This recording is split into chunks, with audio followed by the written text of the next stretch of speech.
As schools reopened and many Namibians are still getting to terms with the COVID-19 pandemic, IUM SRCs deemed it necessary to launch an initiative that focuses on learners' mental health during the COVID-19 pandemic. They say in the midst of all the chaos, school learners are being mentally affected by the situation, although at times no one tends to their needs as many voices are not heard. What I would like you to know is that all of us eventually, it's not that it's an easy thing that you lose that person. You would always ask yourself a question: why do they have to go at this time? You know, they were young or they were old. I mean, there's always that question of why.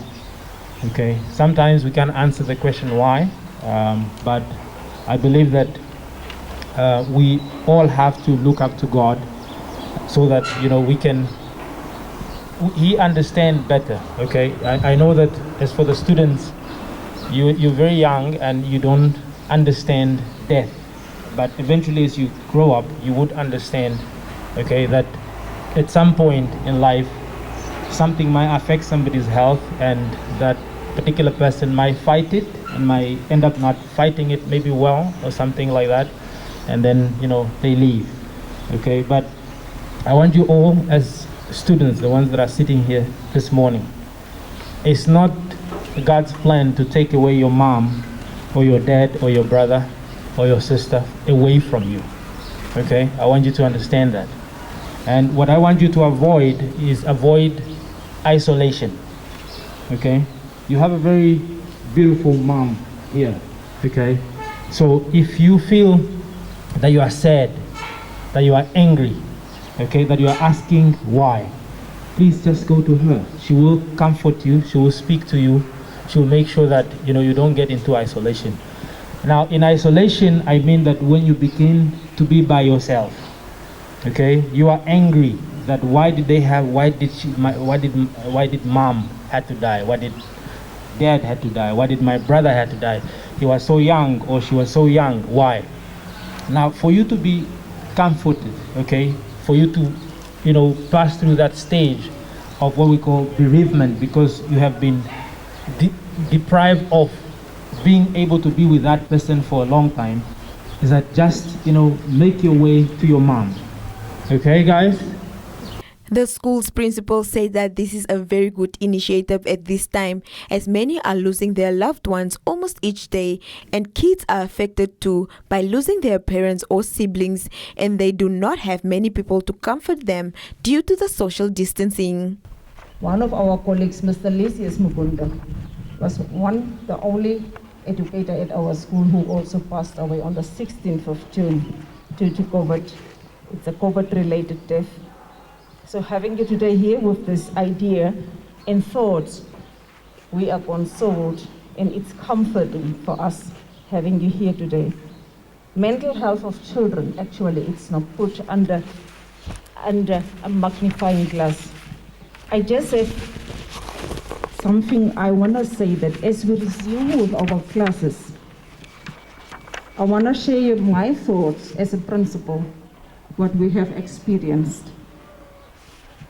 You know, the first thing as educators and as children, what we learned to see was that schools are different. It looks different. Nothing is the same anymore. Whether it's face-to-face classes, whether it's virtual classes. We also know that we are plagued with uncertainty and also safety concerns. We also know that we are all heartbroken. We are sad. And we also know that we are also mourning the death of loved ones. We wish for our fears not to become a reality. What we experience is that we cannot find solace and comfort in each other's presence due to social distance. People are far away, even though you need them more now than ever. We also know that these beloved learners sitting here, they cannot see their smile. I cannot see their smile. Even though we wish to smile, we wish to hug each other. We feel so alone in the presence of a crowd due to this deadly consequences of the pandemic. We know that we are left with so many unanswered questions. We are much appreciative of the recognition and acknowledgement of the fact that our young people need us more than ever now. Therefore, this is just a stepping stone, I believe, to urge also the educators and also the young leaders, the school counselors, the administrators, even the parents, not to lose hope.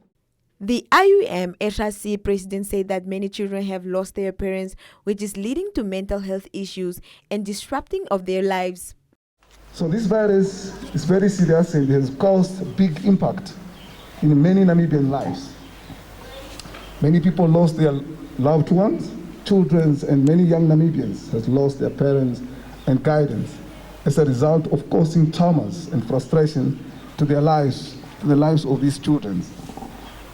This has ringed the bell to us, the SLCs, and the team called Mental Health,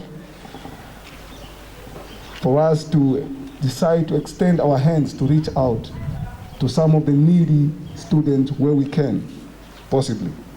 Our main focus is in our local schools.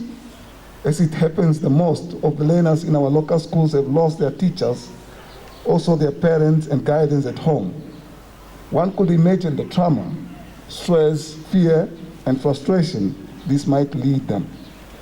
Therefore, today we decide to give few donations to Steenkamp Primary School, not as the only school with learners in need or facing these challenges, but there are many of our local schools which are also facing the same challenges. The learners received washing powder, toothpaste, toothbrushes, and pads. They also received soup for the day, and the team say this is only the beginning as they plan on giving more to the learners.